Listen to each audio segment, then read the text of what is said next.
I find it all very, very disgusting. I mean, I find Bobby Brown's actions disgusting. This is your daughter. You're across the country. I find Gordon's actions Let me disgusting. play old tape. He played a concert this weekend, 4th of July weekend. Take a look.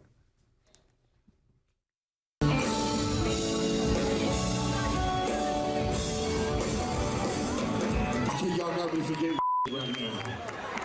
I'm in a different zone right now, so y'all gonna excuse me if I just. If I go somewhere else, please join me on that trip, because it's gonna be a good trip. I absolutely disagree with Shagun. I don't think you can ever understand what a father is going through. You can obviously tell he doesn't want to be there. He's forgetting lyrics. He ain't got his two-step together, and he is completely obvious. But I think, one, this isn't the first show he's had. He had a contractual obligation to do one a couple of months ago, and he has a wife and a baby on the way. Bobby Brown ain't always pulling in the money like he used to. All of that is part of the problem, right? All of that, the blend of career and enabling and drugs, like him going because he needed money or not going. Everybody wants him to say goodbye to Bobby Christina, and when he looks like he's actually trying to say goodbye, it's like, Bobby, don't say goodbye.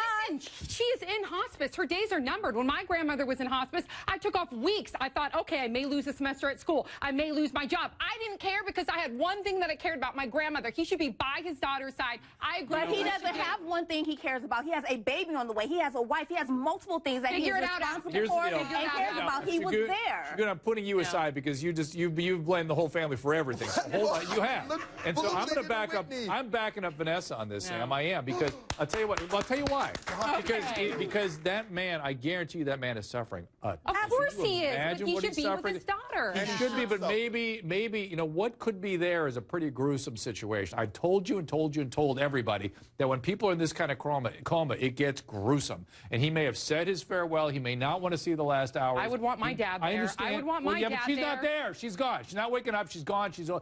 That soul is out of that body. However you want to think about it, that's what's going on here. And he may have made his peace, and that's it. But that man, trust me, has suffered through her addiction, through her demise, through Whitney's demise. And you can blame him, Shagun, and I would call him somebody who needs help. But you can blame him for that, but I think that's victimizing him further. No, I don't think there's enough victimization to go around for him. He watched his wife smoke herself to death. He watched their daughter do the same thing. You think enablers don't ever do that? I see that all the time. I don't want to blame them for that. They're sick. To go on a stage in front of 1,000 fans and be like, feel my pain, love me, cheer for me, while my daughter rots on a bed, I find that reprehensible. Fair enough, Dave. I totally agree. I mean, wasn't he the one that introduced crack to Whitney in the first place? No, he was not. She introduced it to him more so. You got to watch that Whitney movie. Yeah? Look. All right, fair. All right. Hold on, Lonnie, go ahead. Look, Doctor, we can't tell people how they're supposed to grieve. And, everybody grieves in a very different way. And if he has reasons to be with the other parts of his family or contractual obligations, that we can't sit there and say he's not feeling the pain just because we would be doing it differently.